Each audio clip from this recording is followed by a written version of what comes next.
ஆதவனின் தமிழை வணக்கம் நிகழ்ச்சியினுடைய அதிதிகள் பகுதியில் இன்றைய தினம் கூட எங்களோட ஒரு சிறப்பான அதிதி இணைந்திருக்கிறார். அவரோட நாங்கள் என்ன மாதிரியான விஷயங்கள் பேச போறோம், அதிலையும் குறிப்பாக இப்ப இருக்கக்கூடிய இந்த அனர்த்தம் இடர் இந்த மாதிரியான காலகட்டத்தில் என்ன மாதிரியான விஷயங்களை பற்றிய ஒரு கலந்துரையாடலாக இந்த கலந்துரையாடல் இருக்க போகிறது அப்படின்னு தெரிந்து கொள்றதுக்காக நீங்க எல்லாருமே ஆவலோடு காத்திருப்பீங்க. இவரை பற்றி சொல்லணும் அப்படின்னு சொன்னா சட்டத்தரணி பழனிவேல் பரமேஸ்வரன். ஆனால் சட்டத்தரணி அப்படின்னு சொல்லி ஒரு வரையறைக்குள்ள அவரை கொண்டு வர முடியாது. காரணம் formal principal Bambalapitiya Hindu college, அதே மாதிரி முன்னாள் தேசிய போலீஸ் ஆணைக்குழு உறுப்பினர், அது மட்டும் இல்லாம தமிழ் சங்கம் கொழும்பு வைஸ் பிரசிடென்ட், இப்போ தமிழர் கல்வி மேம்பாட்டு கழகத்தினுடைய தலைவராகவும் இருந்து தமிழர் சமூகத்துக்கு கல்வி தொடர்பான நடவடிக்கைகள்ல தம்மால் என்ன அளவு முடியுமோ அந்த அளவுக்கு சேவைகளை வழங்கி கொண்டிருக்கக்கூடிய ஒருத்தர்.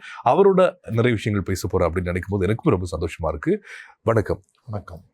எப்படி இருக்கீங்க?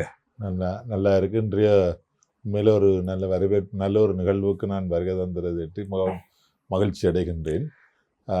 இருந்தாலும் எங்களுடைய இந்த இயற்கை அனர்த்தத்தினாலே ஏற்பட்ட பாதிப்புகளில் இருந்து மக்களை மிக விரைவாக விடுவிப்பதற்கு எங்களால் இயன்ற சமுதாய நோக்கிலே சில விடயங்களை செய்வதாகத்தான் இன்று நான் என்னுடைய இந்த நிகழ்ச்சிக்குள்ளே நான் நுழைந்திருக்கின்றேன். கண்டிப்பா கற்றல் அப்படிங்கிற ஒரு விஷயமே அது ரொம்ப ஒரு பெரிய கடல். அந்த கடலை பருகிறது அப்படிங்கிறது சாதாரணமான விஷயம் இல்லை. ஆனா தாம் பெற்ற இன்பம் வையகம் பருகுங்கிற மாதிரி தம்மால முடிந்த அளவுக்கு சமுதாயத்தையும் ஒரு படித்த சமுதாயமா மாற்றணும் அப்படின்னு போராடுறவங்களை பார்க்கும்போது அவங்க மேல ஒரு தனி மரியாதை வரும். அதற்கு நீங்க ஒரு நல்ல உதாரணம் அப்படின்னு சொல்லலாம். நன்றி. இப்போ நீங்க சொன்ன மாதிரி தமிழர் கல்வி மேம்பாட்டு கழகத்தினுடைய தலைவராக இருந்து அந்த பேரை பார்க்கும் போதே தமிழர் கல்வி அப்படிங்கிற ஒரு விஷயம் எங்களுக்கு தெளிவா தெரியுது. தமிழ் சமூகத்துல கல்வி இன்னும் வளர்ச்சி அடையணும் அப்படிங்கிறதுக்காக நிறைய விஷயங்கள் பண்ணிட்டு இருக்கிறீங்க. இப்ப என்ன மாதிரியான சேவைகள் இந்த சங்கத்தின் மூலமா ஒரு தலைவரா நீங்க முன்னெடுத்துட்டு இருக்கிறீங்க? நிச்சயமாக நான் 2020ஆம் ஆண்டு என்னுடைய கொழும்பு இந்து கல்லூரியிலிருந்து ஓய்வு பெற்றேன். 35 வருடமாக கல்வி சேவையிலேயே என்னை நான் அர்ப்பணித்து கொண்டது. அந்த ஓய்வு பெற்ற பின்னரும் கூட நாங்கள் கடமையாற்றுகின்ற பொழுது பாடசாலைகளிலே ஏற்பட்ட மக்களுக்கு, மாணவர்களுக்கு கொடுக்கக்கூடிய விடயங்களை எங்களால் பல விடயங்கள் கொடுக்க முடியாத சூழலில் ஏற்பட்டன. அது ஒரு நாங்கள் கடமை என்கின்ற பொழுது எங்களுக்குள்ள சில விடயங்கள் வரையறுக்கப்பட்டதாகத்தான் இருந்தது. ஆகவே அந்த வரையறைக்குள்ளே தான் நாங்கள் கடமையாற்றக்கூடியதாக இருந்தது. ஆகவே தான் இந்த ஓய்வு பெற்ற பின்னர் நாங்கள் ஒரு கழகம் ஒன்றை உருவாக்கி அந்த வரையறையிலேருந்து வெளியே வந்து நாங்களே சுதந்திரமாக எவ்வாறு அந்த மாணவர்கள் தன்னுடைய கற்றல்களை கொண்டு செல்வதற்கு உதவ முடியும் என்பதை சிந்திப்பதற்காகத்தான் இந்த தமிழர் கல்வி மேம்பாட்டு கழகம் ஒன்றை உருவாக்கி இருக்கிறோம். ஆனால் அரசியல் சூழல்கள் அப்படியான சில காரணங்களினாலே நேரடியாக வெளியில் வந்து எங்களுடைய கடமைகளை அல்ல சேவைகளை செய்வது கஷ்டமாக இருந்தாலும் சில முக்கியமான இடங்களுக்கு சென்று எங்களுடைய மாணவர்களுடைய தேவைகளை கருத்தில் கொண்டு எங்களுடைய அனுபவத்தையும் கொண்டு அரசாங்கத்துடன் கலந்து பேசி அந்த சேவைகளை நாங்கள் இப்பொழுது செய்து கொண்டிருக்கிறேன். இதில் நான் நினைக்கிறேன் ஆதவன் தொலைக்காட்சி எனக்கு 2-3 சந்தர்ப்பத்தை இதை தந்திருக்கின்றது. முன்கூட்டியே இந்த ஆதவன் தொலைக்காட்சி மூலமாக பாடசாலையில் இருக்கின்ற ஆசிரியர் பற்றாக்குறை சம்பந்தமாக, அதே போல தேவைப்பாடுகள் சம்பந்தமாக நாங்கள் பேசி இருக்கின்றோம். அவற்றை ஒரு மாகாணங்களில் எடுத்துக்கொண்டு வந்து இந்த ஊடகங்களூடாக வெளியிட்டு அதே நேரத்திலே கல்வி அமைச்சு அல்ல கல்வி அதிகாரிகளுடன் கலந்துரையாடி சில விஷயங்களை செய்திருக்கின்றோம். அண்மை காலமாக நாங்கள் யாழ் மாவட்டத்திலே சில விடயங்களை செய்வதற்காக கல்வி அமைச்சினுடைய வடமாகாண கல்வி அமைச்சினுடைய செயலாளர், கல்வி பணிப்பாளர்கள், அதைவிட வடமாகாண ஆளுநர் அவர்களையும் நாங்கள் இதிலே சந்திச்சிருக்கின்றோம். கூடுதலாக நாங்கள் இந்த முறை அதிலே கூடுதலாக ஈடுபட்டது தீவகத்திலே இருக்கின்ற கல்வியிலே இருக்கின்ற பிரச்சனைகளை எவ்வாறு விடுவித்து அந்த மாணவர்களுக்குரிய ஒரு சுயமான நல்ல சுய கற்றலுக்குரிய ஒரு அமைப்பை உருவாக்க வேண்டும் என்று நாங்கள் முனைந்து கொண்டிருக்கின்றோம். ஏனென்று சொன்னால் இலங்கையிலே இருக்கின்ற தீவகத்தை பொறுத்தளவிலே அங்கிருந்து மக்கள் இடம்பெயர்ந்து வெளியேறினார்கள் என்றால் தீவகத்தில் வாழுவதற்கு மனிதர்கள் இருக்க மாட்டார்கள். ஏனென்றால் ஒரு காலத்திலே இலங்கையிலே தீவகத்திலே கல்வி கற்ற சமுதாயம் இருந்த ஒரு கட்டம் இருந்தது. இப்பையும் இருக்கிறார்கள். இருந்தாலும் வசதி இனங்கள் ஏற்படுகின்ற பொழுது இடம்பெயர்வுகள் ஏற்படுவது சகஜம். அதுவும் கல்வி, சுகாதாரம் போன்றவை இல்லை என்றால் அவர்கள் அங்கிருந்து வெளியேறுகின்ற சந்தர்ப்பம் வருது. ஆகவே எங்களுடைய தாய் மண், நான் ஒரு தீவு பகுதியைச் சேர்ந்தவன், தாய் மண்ணிலே என்னுடைய சேவை காலம் இல்லாவிட்டாலும் சேவையின் பின்னர் என்றாலும் ஒரு சேவையை செய்ய வேண்டும் என்ற நோக்கத்துடன் அங்கு சென்று இப்பொழுது நாங்கள் சில தேவைப்பாடுகளை அறிந்து செய்கின்ற ஒரு சூழலை நாங்கள் உருவாக்கி இருக்கின்றோம். அதே நேரத்திலே எங்களுடைய வடமாகாண ஆளுநர் அவர்களுடன் கலந்துரையாடி அங்கு பாடசாலைகளில் இருக்கிற தேவைப்பாடுகளை நாங்கள் எடுத்து இருக்கிறோம். முக்கியமாக பார்க்க போனால் இந்த ஆசிரியர் பற்றாக்குறை பெரிய ஒரு பிரச்சனையாக இருக்கின்றது. அது தீவகம் மட்டுமல்ல, இலங்கை முழுவதிலுமே கிட்டத்தட்ட ஒரு 10 வருடங்களாக இந்த ஆசிரியர் பற்றாக்குறை ஏற்பட்டு கொண்டிருக்கின்றது. அதுவும் இந்த தேசிய பாடசாலைகளில் நான் கூடுதலாக கடமையாற்றி இருக்கின்றேன். தேசிய பாடசாலைகள், மாகாண பாடசாலைகள் என்று 2 வகையான பாடசாலைகள் இருக்கின்றன. மாகாண பாடசாலைகளில் நியமனங்களை மாகாண கல்வி அமைச்சு மேற்கொள்ளுகின்றது. தேசிய பாடசாலைகளுடைய நியமனங்களை கல்வி அமைச்சினூடாகத்தான் செய்ய வேண்டிய இருக்கின்றது. கடந்த பல ஆண்டுகளாக இந்த கல்வி அமைச்சு ஆசிரியர் தேவைப்பாடுகளை இருந்தாலும் அதில் புதிய ஆசிரியர்களை நியமிப்பதிலே பல இழுபறிகள் இருந்தன. உதாரணமாக எங்களுடைய உயர் நீதிமன்றத்தில் கூடி அதற்கு வழக்கு வைத்து அந்த நியமனங்களை நிறுத்தி இருந்தார்கள். அவைகளெல்லாம் இப்பொழுது கொஞ்சம் அந்த நியமனங்கள் செய்யக்கூடிய சூழலாக இருந்தாலும் உடனடியாக ஒரு ஆசிரியர்களை தொழிலுக்கு அமர்த்துவது என்பது மிகவும் கஷ்டம். எங்களுக்கு தெரியும், ஒரு ஆசிரியர் தன்னுடைய பட்டதாரியாக இருந்தாலும் கூட ஆசிரியர் தொழிலுக்கு வந்தார் என்று சொன்னால் அவர் ஒரு 3 வருடங்கள் தன்னுடைய தொழிற்கல்வியை பெறுவதற்கு, தொழில்சார் சான்றிதழை பெறுவதற்கு 3 வருடங்களின் பின்னர் தான் அவர் தன்னுடைய தொழிலுக்குரிய ஆசிரியராக அவர் அமர்த்தப்படுவார். அதை பார்க்கின்ற பொழுது நாங்கள் இப்போ இருக்கின்ற சூழலில் இந்த தேசிய பாடசாலைகளிலே நிறைய ஆசிரியர் வெற்றிடங்கள் இருக்கின்றன. அதிலேயும் கூடுதலாக விஞ்ஞானம், கணிதம் போன்ற பாடங்களிலே கூடுதலாக இருக்கின்றன. இதை நாங்கள் எங்களுடைய அந்த தீவு பகுதியில் நாங்கள் நோக்கி நகர்த்து பார்க்கின்ற பொழுது தீவு பகுதியை பொறுத்தளவிலே போக்குவரத்திலே மிகவும் கஷ்டமான ஒரு பகுதி. நெடுந்தீவு, அனலதீவு, நைனாதீவு, புங்குடுதீவு போன்ற பகுதிகள் இருக்கின்றன. இதிலே இருக்கின்ற சனத்தொகையும் ஒவ்வொரு வருடமும் குறைந்து கொண்டு போகின்றது. ஆகவே அதனை நாங்கள் நிலைநிறுத்த வேண்டும் என்ற ஒரு நோக்கிலே தான் அந்த தீவு பகுதியை நாங்கள் உடனடியாக கவனத்தில் எடுத்தோம். ஆனால் இருந்தாலும் கூட எங்களுடைய தமிழ் சமுதாயம் சேவை மனப்பான்மையோடு நாங்கள் சேவைக்கு செல்ல வேண்டுமாக இருந்தாலும் கூட அவர்களுடைய குடும்ப சுமைகள், குடும்ப பிரச்சனைகள் காரணமாக அந்த சேவையை செய்ய முடியாத சூழல் ஏற்படுகிறது. எனக்கு நல்லா தெரியும், நான் யாழ்ப்பாணத்தில் தான் பிறந்தனான், யாழ்ப்பாணத்தில் தான் படித்தனான். ஆனால் என்னுடைய சேவைக்காக நான் வேறு மாவட்டங்களுக்கு வர வேண்டி வந்துச்சு. என்னை விட என்னுடைய நண்பர்கள், நான் ஓரளவு கொழும்புக்கு தான் நான் வந்தேன், வசதி கூடின பிரதேசமாக இருந்தாலும் என்னுடைய பல நண்பர்கள் மலைநாடுகள் அல்லது கிழக்கு மாகாணம் போன்ற இடங்களிலே நியமனம் கிடைக்கின்ற பொழுது உடனடியாக அவர்கள் சென்று விடுவார்கள். அவர்கள் தங்களுக்கு பக்கத்தில், வீட்டுக்கு பக்கத்திலே ஒரு தனக்கு தொழில் தேவை என்ற ஒரு நிலைப்பாட்டை செய்வதில்லை. ஒரு குடும்ப வாழ்க்கையில் இருக்கிறவர்களாக இருந்தாலும் சில நேரங்களில் குடும்பத்தை பிரிந்து செல்ல வேண்டிய கூட்டம் வரும், அல்ல சில நேரங்களில் குடும்பத்தோடு இருக்கக்கூடிய நேரமும் வரும். ஆனால் இப்பொழுது இருக்கின்ற அந்த நம்முடைய சகோதரர்கள், தமிழர்களாக இருக்கலாம் அல்லது மற்ற அவர்களாக இருக்கலாம், இவர்கள் எப்பொழுதும் தங்கள் குடும்பத்துடன் இருக்க வேண்டும் என்ற ஒரு மனப்பாங்கை இப்பொழுது உருவாக்கி கொண்டிருக்கிறார்கள். அதனாலே இந்த ஏனைய இடங்களுக்கு சேவைக்கு செல்வது ஒரு பெரிய கஷ்டமாக, சுமையாக அவர்கள் இருக்கிறது. தங்களுடைய தொழிலை விடுகின்ற சூழலுக்கு கூடி வருகிறார்கள். எனக்கு வடமாகாண கல்வி பணிப்பாளருடன் நாங்கள் சென்று கதைத்த பொழுது, தீவகத்திற்கு பாடசாலைக்கு ஆசிரியர்களை நாங்கள் நியமித்தாலும் அங்கு கடமைக்கு செல்வது மிகவும் கஷ்டமாக இருக்கிறது.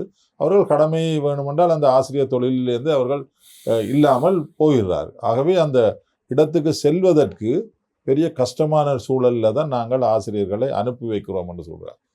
அது உண்மையில ஒரு கவலைக்குரிய விடயம். ஏனென்றால் நாங்கள் 2009ஆம் ஆண்டு போரினாலே பாதிக்கப்பட்டு பெரிய ஒரு அழிவை சந்தித்த சமுதாயம். அதன் பின்னர் மக்கள் வெளிநாடுகள் தங்களுடைய வாழ்க்கைக்காக ஓடிக்கொண்டிருக்கிறார்கள், என்னவும் ஓடிக்கொண்டிருக்கிறார்கள்.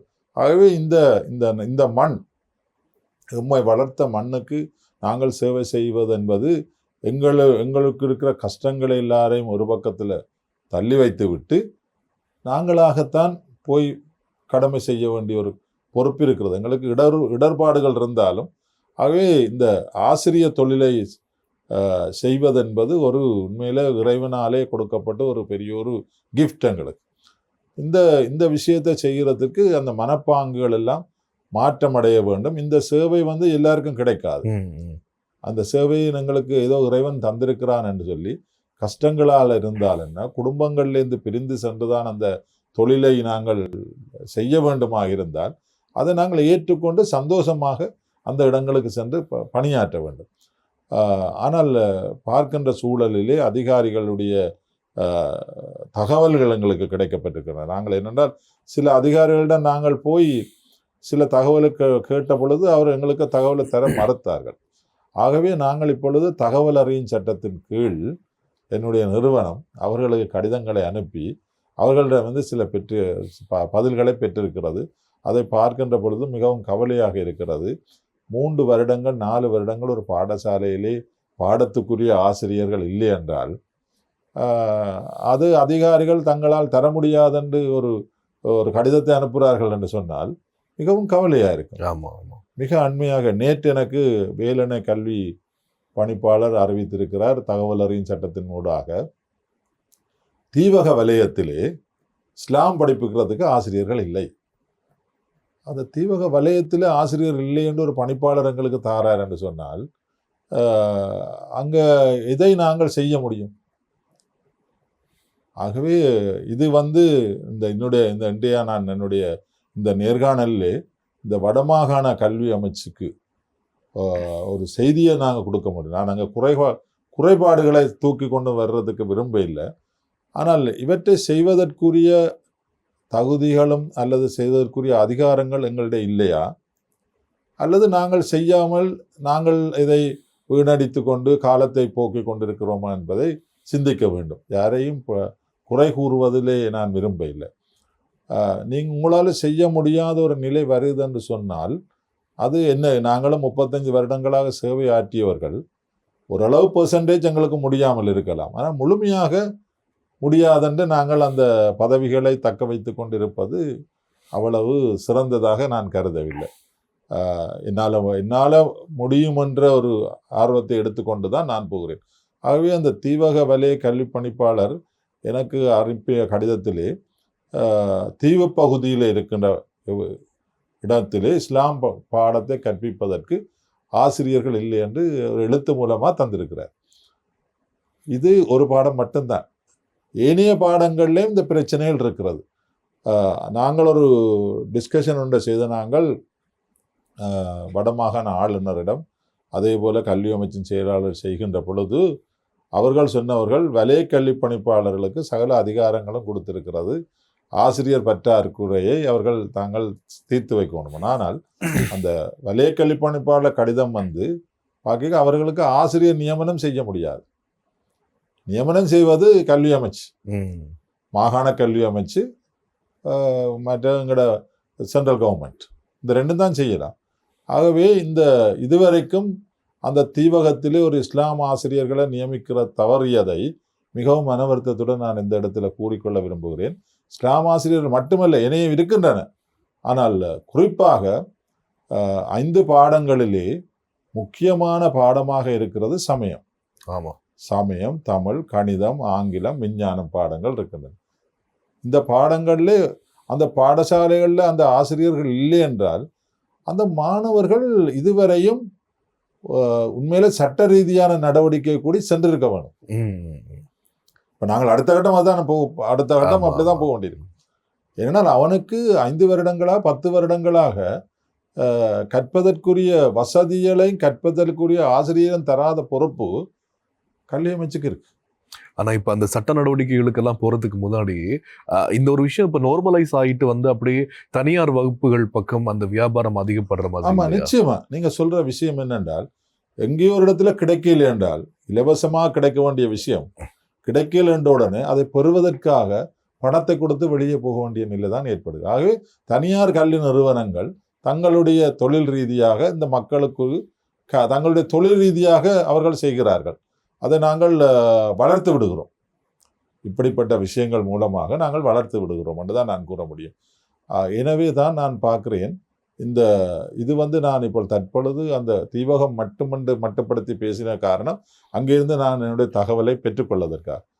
ஆனால் நான் மேல் மாகாணத்திலே தான் 35 வருடமாக என்னுடைய கடமையாற்றியிருந்தேன். நாங்கள் இந்த தமிழர் கல்வி மேம்பாட்டுக் கழகத்தினுடைய ஆரம்பமும் மேல் மாகாணத்திலே இந்த கஷ்ட பிரதேசங்களில் மட்டுமன்றில்லாமல் தேசிய பாடசாலைகள் ஏனைய மொழி மூலமான பாடசாலைகள் விட குறைந்த தராதரம் இருப்பதற்கான காரணங்கள் இந்த ஆசிரியர் பற்றாக்குறை தான். இங்கேயும் இருக்கிற பாடசாலைகளில் இந்த பிரச்சனைகள் இருக்கின்றன. அது மட்டுமன்றில்ல, இவற்றை நிவர்த்தி செய்வதற்கு ஒரு குறுகிய காலத்துக்குரிய ஒரு திட்டத்தை நாங்கள் ஏற்படுத்த வேண்டும். அதே போல நீண்ட காலத்தில் ஒரு திட்டத்தை நாங்கள் ஏற்படுத்த வேண்டும். இதற்காக நான் இப்பொழுது தற்சமயம் கொழும்பு தமிழ் சங்கத்தினே துணைத் தலைவராக இருந்த காரணத்தினால் மட்டுமல்ல, அங்கே இருக்கின்ற நிர்வாக குழுவுடன் நான் கலந்து பேசி சமுதாய நோக்கில் நாங்கள் சில விஷயங்களை செய்ய தவறி கொண்டிருக்கிறோம். ஏனென்றால் எங்களுடைய சமுதாயம் அமைதியாக இருக்கிறது, பார்த்து கொண்டிருக்கின்றது. இப்பொழுது நல்ல வடிவாக இந்த எங்களுடைய ஹேண்ட்போன்களை எடுத்து வச்சுக்கொண்டு படத்தை எடுத்து போட்டுக்கின்ற ஒரு தொழிலை கூடுதலாக எல்லாரும் செய்கிறார்கள். ஆனால் அதில் இறங்கி போய் அங்கே இருக்கிற பிரச்சனைகளை பேசுகிறதுக்கோ அந்த சம்பந்தப்பட்ட அதிகாரிகளை சந்திக்கிறதுக்கோ அவர்களுக்கு எண்ணம் வருவது குறைந்து விட்டது.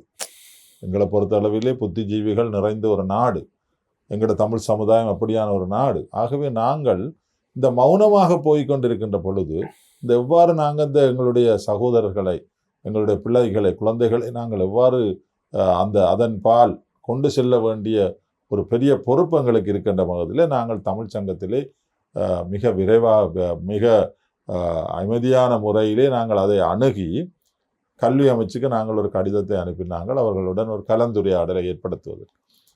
சென்ற மாதம் நவம்பர் மாதம் 27ஆம் தேதி அந்த கலந்துரையாடல் நடைபெற்றது. மேலதிக செயலாளர் அவர்களுடனும் ஏனைய தமிழ் அதிகாரிகளுடனும் இருந்த கலந்துரையாடலில் நாங்கள் மேற்கொண்ட பொழுதுதான் எங்களுக்கு தெரிகிறது, இவற்றை செய்வதற்கான திட்டங்கள் சரியாக இன்னும் கல்வி அமைச்சில் நாங்கள் உருவாக்கவில்லை போல எங்களுக்கு தென்படுகிறது. அப்போ எங்களுடைய கலந்துரையாடலை அவர்கள் நன்றாக வரவேற்றார்கள். ஆகவே நாங்கள் இந்த சமுதாயத்துக்கு ஏதாவது உதவி செய்ய வேண்டுமாக இருந்தால் கல்வி சமுதாயமாக நிச்சயமாக இந்த ஆசிரியர் பற்றாக்குறைகள், அதிபர்கள் பற்றாக்குறைகள், இவைகளை எங்களை பொறுத்தளவிலே எங்களால் கொடுக்க முடியதாக இருக்குமா இருந்தால் அதை கொடுப்பதற்கு கூட தயாராக இருக்கிறோம் என்று அவர்கள் தெரியப்படுத்தினோம். ஏனென்றால் ஒரு ஆசிரியரை பொறுத்தளவிலே உடனடியாக நாங்கள் ஒரு ஆசிரியரை உருவாக்க முடியாது. அவர் சரியான தொழில் தொகைமையுடைய வரணும். அது மட்டுமல்ல, சில பாடசாலைகள் 2000-3000 மாணவர்கள் கொண்ட பாடசாலைகள், அதுகளில் எல்லாம் புதிய நியமனங்களை கொடுக்கின்ற பொழுது ஆசிரியரே தன்னுடைய தொழில் தேவையில்லாத ஒரு மன அழுத்தத்துக்குள்ளே போக வேண்டிய ஒரு நிலை கூட ஏற்பட்டிருக்கின்றது. ஆகவே அதற்காக நாங்கள் அவர்களுக்கு சொல்ல ஒரு நீண்ட கால திட்டம், குறுகிய கால திட்டம் ஒன்றை நீங்கள் உருவாக்குங்கள். கல்வி அமைச்சின் செயலாளரோ கல்வி அமைச்சரோட இதை பற்றி கலந்துரையாடி அவசியமான பாடங்கள், இப்பொழுது எங்களுக்கு பற்றாக்குறையாக இருக்கின்ற பெரிய பாடங்கள் இருக்கின்றன, அவர்களுக்கு தற்பொழுது ஓய்வு நிலையில் செல்கின்ற ஆசிரியர்கள் இருந்தால் அவர்களுடைய ஓய்வு நிலைய காலத்தை தேவையான கருதி உடனடியாக ஆசிரியர் நியமனங்கள் செய்தாலும் அவர்கள் சரியான தொழில் தகமையை பெற்று அந்த பாடசாலைக்குரிய இடைவெளியை நிரப்ப மாட்டார்கள் என்ற வகையிலே அவர்கள் இந்த ஓய்வு நிலை காலத்தை கொஞ்சம் ஏதாவது ஒரு மாற்றம் செய்து ஒரு சிறிய காலத்திற்கு நீடிப்பதன் மூலமாக இந்த தற்பொழுது இருக்கின்ற இந்த நிலையை ஓரளவு குறைத்து கொள்ளலாம் என்ற ஒரு ஆலோசனையை நாங்கள் வழங்கி இருக்கின்றோம். அதற்கு அதெல்லாம் பாலிசி பிளானிங் ஓட சம்பந்தப்பட்ட விஷயம். இதற்கு மேலாக நாங்கள் ஜனாதிபதிக்கும் கல்வி அமைச்சரின் பிரதமராக இருக்கின்ற கல்வி அமைச்சருக்கு நாங்கள் கடிதம் மூலமாகவும் அறிவித்திருக்கிறோம். இது ஒரு பெரிய ஒரு இழப்பு எங்களுக்கு இருக்கிறது. நாங்கள் 2009ஆம் ஆண்டு எங்களுடைய யுத்தத்தின் மூலமாக பல இழப்புகளை ஏற்படுத்தி விட்டோம். இப்பொழுது எங்களுக்கு இந்த இயற்கை அனர்த்தமும் அதுக்குள்ளே ஏற்பட்டு விட்டது. ஆகவே இது இன்னும் எங்களோட பகுதியில் மட்டுமல்ல, இலங்கை முழுவதும் பெரிய ஒரு பாதிப்பு. இது எங்களோட தமிழ் மொழிக்கு மட்டுமல்ல, சிங்கள மொழிக்கும் இருக்கிறது இந்த ஆசிரியர் பற்றாக்குறை. ஆமா. ஆனால் ஒரு விஷயங்களை நாங்கள் இங்கே பார்க்கிறோம் என்னென்றால், அவர்கள் தங்களுடைய நியமனங்களை அவர்களுக்காக தனியாக செய்ய விட்டாலும் கூட அவர்களுடைய ஆசிரியர்களுடைய எண்ணிக்கையை பார்க்கின்ற பொழுது சிங்கள மொழி மூலமான ஆசிரியர்கள் எண்ணிக்கை கூடுதலாகவே ஏற்கனவே நியமிக்கப்பட்டிருக்கிறார். அதில் பார்க்க அந்த தமிழ் மொழி குறிக்க காடர் கூட சில இடங்களிலே சிங்கள மொழி மூலமாக போயிருக்கிறபடினால அங்கே பாதிப்பு கொஞ்சம் குறைவாகத்தான் இருக்கு. எனவே நாங்கள் இந்த தயவு செய்து நாங்கள் இருக்கின்ற கல்வி திணைக்களத்தில் இருக்கின்ற அதிகாரிகள், உங்களை நாங்கள் குறை கூற நாங்கள் விரும்பவில்லை. ஏன்னா நாங்களும் ஒரு கல்வி நிலையத்திலே இருந்த நாங்கள். ஆனால் இவற்றை நிவர்த்தி பண்ணுவதற்குரிய சந்தர்ப்பம் உங்களுக்கு கிடைத்திருக்கிறது. பதவிகள் மூலமாக இதனை பெற்றுக்கொள்ளலாம். ஆனால் நீங்கள் மௌனமாக இருந்தால் எங்களுடைய சமுதாயத்துக்கு அது பெரிய ஒரு தீங்காகத்தான் நாங்கள் நினைக்க வேண்டும். நீங்கள் மௌனமாக இருக்க தேவையில்லை. நீங்கள் சரியான இடங்களிலே சரியான தகவல்களை கொண்டு சென்று அவற்றை பெறக்கூடிய வழிவகைகளை நீங்கள் தேட வேண்டும். நான் ஒரு உயர்மட்ட அதிகாரியுடன் கலந்து ஆலோசிக்கின்ற பொழுது நிச்சயமாக அவர் இதை என்னென்ன இதில் நாங்கள் நிவர்த்தி செய்யலாம் என்று ஒரு ஆலோசனையை கூறுவார். நான் 27ஆம் தேதி நடந்த கூட்டத்திலே எங்களுடைய மேலதிக செயலாளர் அவர் எங்களுடன் கலந்துரையாடிய விஷயத்தை பார்க்க அவர் உண்மையில ஓப்பனாக இந்த விஷயத்தை செய்கிறதுக்கு அவருடைய கருத்துக்கள் எங்களுக்கு நல்ல ஒரு சந்தோஷத்தை கொடுத்தது. ஆகவே இந்த தமிழ் மொழிக்கு பொறுப்பாக இருக்கிற அதிகாரிகள் கொஞ்சம் தங்களை அவர் இப்போ இந்த விஷயத்தில் நாங்கள் கதைக்கின்ற பொழுது இந்த மன ரீதியான அழுத்தங்கள் அதுகள் ஏற்பட்டிருந்தாலும் கூட அவர்கள் தங்களுடைய பதவிக்குரிய செயற்பாடுகளை இன்னும் மிகவும் வீரியமாக செய்ய வேண்டும் என்று தான் நான் இதில் கூற விரும்புகிறேன். ஏனென்றால் பாசிட்டிவாகத்தான் நாங்கள் பேச வேண்டும் என்ற வகையில் நான் அந்த கருத்தை நான் கூறி வைக்க விரும்புகிறேன். கண்டிப்பா இந்த தமிழ் கல்வி சமுதாயத்தில் இருக்கிற ஒரு பெரிய ஒரு குறைபாடு அப்படிங்கிற ஒரு விஷயத்தை பற்றி நிறைய விஷயங்கள் பேசியிருந்தீங்க. நடைமுறைக்கு இது சாத்தியமாக வந்தால் இந்த முறைகள் எல்லாம் கண்டிப்பாக நீண்ட காலமாக இருக்கிற அந்த ஒரு பிரச்சனைக்கு தீர்வு கிடைக்கும். அதே மாதிரி இப்போ இந்த மாதிரியான பிரச்சனைகளை சும்மாவே நாங்கள் சந்தித்து கொண்டிருக்கிற டைமில் ஒரு இயற்கை பேரிடர் அப்படிங்கிறது வரும்போது கண்டிப்பாக அது ஒரு பெரிய இடியாக இருக்கும். அதுலேயும் கல்வியை பொறுத்த வரைக்கும் இதற்கு முன்னாடி கூட இப்போ கொரோனா டைம்லலாம் கிட்டத்தட்ட ஒரு வருடத்திற்கு மேலே அந்த அவர்களுடைய பாடத்திட்டங்கள் அப்படியே பின்தங்கி இருக்கிற மாதிரியான நிலைமைகளெல்லாம் நாங்கள் பார்த்துருக்கோம் இல்லையா? அதே மாதிரி இப்போ இந்த இயற்கை பேரிடர் இன்னும் எப்படியான பாதிப்புகளை படிக்கிற பிள்ளைகள் மத்தியில் ஏற்படுத்த போகுது? கட்டாயம் நீங்கள் நான் கேட்ட கேள்வி எனக்கு உண்மையில நான் கூற வேண்டிய விடயம் தான். ஏனென்றால் இது எங்களுடைய அனுபவத்தை நாங்கள் பகிர்ந்து கொள்றது திறமாக இருக்கு. 2009ஆம் ஆண்டு இலங்கையினுடைய போர் உக்கிரம் அடைந்து மக்கள் எல்லாரும் ஒரு இடைத்தங்கல் முகாம்களுக்கு சென்றார்கள். அந்த பொழுதிலே அந்த இடைத்தங்கல் முகாம் செட்டுக்குளத்தில் அமைக்கப்பட்டிருந்தது, ஐடிபிஏ கேம்ப் என்று. அதில் எத்தனையோ எல்லா மக்களும் அங்கே அதில் இருந்தார்கள்.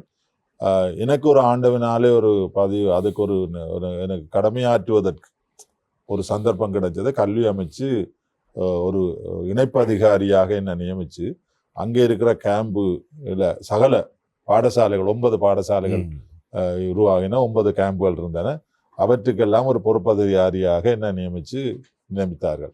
நான் அப்பொழுது டிஎஸ்என்ஐகா கல்லூரியிலே உப அதிபராக கடமையாற்றி கொண்டிருந்த நான் திடீரென ஒரு நாள் அழைப்புதல் வந்துச்சு, இன்றைக்கு நீங்கள் அங்கே போகணும் ஒரு டீமோட. ஆனால் நீங்கள் டீமோட போக முதல் உங்களுக்கு நீங்கள் மட்டும் போய் ஆராய்ஞ்சு போட்டு நீங்கள் என்ன செய்யலாம்ன்றது. இரவு வேளைகளிலே தான் நாங்கள் அதை பயணம் செய்யக்கூடியதாக இருந்தது. உண்மையில் நான் போய் அங்கே உடனே மற்ற அதிகாரிகளும் வந்திருந்தவர்கள் அந்த இடத்தை பார்க்கே ஒரு புதிய ஒரு பூமிக்குள்ள நான் போனது போல ஒரு காட்சி தான் எங்களுக்கு தெரிஞ்சது. அந்த காலத்திலேயும் கூட இந்த இயற்கையும் ஒரு சீற்றமாக இருந்தது. காற்று வீசி மண்ணுகள் எல்லாம் புழுதிகள் எல்லாம் வந்து ஆட்கள் இருக்க முடியாமல், சுவாசிக்க முடியாமல், சாப்பிட முடியாமல் எல்லாரும் அலைந்து திரிந்த காட்சிகள். அதாவது தாய் இல்லை, தகப்பன் இல்லை, பிள்ளை இல்லை, பெஞ்சாதி இல்லை, எங்கே இருக்கிறார்கள் தெரியாத ஒரு காட்சி. அதை விட காயப்பட்டவர்கள் எல்லாம் தன்பாரத்திலே ஒவ்வொரு இடங்களிலேயும் கிடக்கின்ற காட்சிகள், அவர்களை இலையான் வைக்கின்ற காட்சிகள், இப்படி பல காட்சிகள் எனக்கு இன்றைக்கு நான் திரும்ப அதை எடுக்க விரும்பவில்லை. ஏனென்றால் அதுல இருந்து வெளியே வந்துட்டு வரணும் என்று. அப்ப அந்த எங்களுக்கு கொடுக்கப்பட்ட பகுதிகளை நான் போகின்ற பொழுது, மாணவர்களை சந்திப்பதற்காக போகின்ற பொழுது, அந்த மாணவர்களிடம் நான் சாதாரணமாக நானும் ஒரு பாதிக்கப்பட்டவன் என்ற வகையில் மாறி நான் அவர்கள்ட்ட பேசுகின்ற பொழுது, எங்களுக்கு இந்த உலகம் தேவையில்லை, நாங்கள் இனி எல்லாமே நாங்கள் இழந்து விட்டோம், எங்களோட வாழ்க்கையே இல்லை, நாங்கள் இனி ஒன்றுக்குமே ஒரு ஒரு ஒரு ஒரு விஷயத்திலையும் எங்களால் எதுவும் செய்ய முடியாது என்றுதான் அவர்களுடைய மனநிலை கூடுதலாக காணப்பட்டது. ஆனால் அதை நாங்கள் ஏற்றுக்கொண்டோம். உங்களுக்கு அந்த மனநிலை நாங்களும் இது வருந்தான். ஆனால் இதிலே இருந்து நாங்கள் எவ்வாறு மீள வேண்டும் என்பதை கூடி அவர்களிடம் பேசக்கூடிய ஒரு சூழல் எனக்கு இருக்கவில்லை. இருந்தாலும் தொடர்ந்து அங்கே தங்கியிருந்து அந்த பிள்ளைகளுடன் கதைக்கின்ற அவர்களிடமிருந்து விஷயங்களை பெற்று அல்லது அவர்கள் என்ன செய்ய வேண்டும் என்றதை ஒரு அனுபவ ரீதியாக பெற்றுக்கொண்டவன் என்ற வகையிலே அந்த இடத்திலே நான் போய் பார்க்கின்ற பொழுது அந்த பாடசாலை மாணவர்களிடையே நீங்கள் கூறுவது போல எந்த விதமான ஒரு உபகரணங்களும் கிடையாது. ஒரு பேனை இல்லை, பெஞ்சில் இல்லை, கொப்பி இல்லை, எந்த பள்ளிக்கூடத்துல படிச்சதண்டு இல்லை, ஆவணங்கள் இல்லை, அம்மா இல்லை, அப்பா இல்லை, எல்லாரும் பிரிந்திருக்கிற ஒரு காலம். ஆகவே நாங்கள் மெதுவாக அவர்களிடம் கூறுகின்ற பொழுது சில விஷயங்களை அவர்களிடம் கேட்டு அறிந்து மெதுவாக அவர்களிடம் கலந்து ஆலோசித்து நாங்கள் சில இன்ஃபர்மேஷன்களை பெற்ற வகையில தான் அந்த பிள்ளைகள் தாங்கள் இனி படிப்பதற்கு நாங்கள் உதவி செய்ய முடியுமா, இவர்கள் வர்றவர்களால இது முடியுமான்ற ஒரு நிலையை ஏற்பட்டார்கள். ஆகவே நாங்கள் அந்த நிலையை நாங்கள் கொஞ்சமாக செய்ய தொடங்கினோம். தேவையான பொருட்களை கொண்டு செல்வது, ஒவ்வொரு கிழமையும் நாங்கள் வெள்ளி சனி ஞாயிறு அங்கே போவோம். நாங்கள் அப்படியான போய் அவர்களுடன் கலந்து விளையாடி அவர்களிடமிருந்து தேவை என்ன பரீட்சை எழுதினீங்கள், என்ன பரீட்சை நீங்கள் எழுதுக்கணும், என்ன பாடம் படிப்புக்கணும், ஆசிரியர்கள் இங்கேருந்து நாங்கள் பிறகு ஒரு 20-30 ஆசிரியர்களை அங்கே கொண்டு போனோம். ஒவ்வொரு கிழமையும் போய் பார்த்து அவர்களை கலந்து அவர்களில் ஒரு நம்பிக்கை உருவாக்கிட்டோம். அதுதான் இப்ப நாங்கள் இங்க செய்ய வேண்டிய விஷயம். இந்த நம்பிக்கையை உருவாக்கினோம்டா. இப்ப சந்திக்கின்ற பொழுது அவர்களுக்கு நாங்கள் என்ன செய்தியை கொடுக்க போறோம் என்ற திடகாத்திரமான ஒரு நிலையோட, அப்ப அந்த நேரத்தில் எனக்கு அரசாங்கத்தால நான் போனபடினால எனக்கு அது ஈஸியா இருந்துச்சு. ஆனால் மற்ற தொண்டு நிறுவனங்கள்ன்ற உதவி எனக்கு இருந்தது. ஆகவே அதை நாங்கள் செய்யக்கூடியதாக இருந்தது. பலர் ஆசிரியர் நண்பர்கள் எல்லாரும் எங்களோட கைகோர்த்து நான் செய்தேன்னு சொல்ல இல்லை, அந்த ஆசிரியர் சமுதாயமே எல்லாரும் சேர்ந்து அந்த இடங்கள்ல போய் தேவையான சகலம் சேர்த்து அந்த 5ஆம் ஆண்டு புலமை பரிசில் எடுக்க வேண்டிய பிள்ளைகள் அவ்வளவு இருக்கும் சித்தியடைய செய்தோம். A-level பரீட்சை நடைபெற்றது, O-level பரீட்சை நடைபெற்றது. பல்கலைக்கழகத்தை விட்டு விலகிய மாணவர்கள் எல்லாம் பல்கலைக்கழகத்தை இணைத்து விட்டோம். ஆகவே அந்த பெரியோர் தேவை நாங்கள் செய்து ஒரு மன சந்தோஷம் அடைஞ்சோம். இப்பயும் இதைத்தான் நாங்கள் செய்ய வேண்டும். ஏனென்றால் அந்த இடங்களுக்கு அந்த அரசாங்கம் தான் செய்யுமானோ, ஏன்னா நாங்களாக போக முடியாது. அரசாங்கம் அப்படி ஒரு செயற்பாட்டை செய்து இந்த இடம்பெயர்ந்த மாணவர்கள் அல்ல வீடுகள் இல்லாத பாடசாலைகள் இந்த இடங்கள் எல்லாத்தையும் பார்வையிட்டு அவர்களுக்கு தேவையான வசதிகளை சாப்பாடை கொடுக்கறது ஒரு பக்கம் இருக்கட்டும், கல்வியை கொடுப்பதற்கு என்ன செய்யலாம் என்று பார்க்கணும். அதுல அந்த விடயங்களை செய்தால் நிச்சயமாக நாங்கள் இந்த இடர்பாடுகளிலிருந்து வெளியேறலாம். அதே நேரத்தில் அதை காலதாமதிக்காமல், ஏனென்றால் இப்ப இது அதுக்கும் இதுக்கும் பெரிய டிஃபரெண்ட் இருக்குது, சரியான வித்தியாசம் இருக்குது. ஏனென்றால் இது உள்நாட்டுக்குள்ள ஒரு பகுதியில பெரிய ஒரு சேதம். அது அது எப்படி சொல்றது, ஒரு அரசாங்கத்துக்கும் ஒரு இன்னொரு இன ரீதியான ஒரு பிரச்சனையான விஷயம். ஆகவே இது ரெண்டையும் உண்டாக்காமல் இதற்கு எல்லாரும் சேர்ந்து அதுல நாங்கள் செல்லுகின்ற பொழுது ஒரு பகுதி எங்களுக்கு எதிர்ப்பு தான் இருக்கு.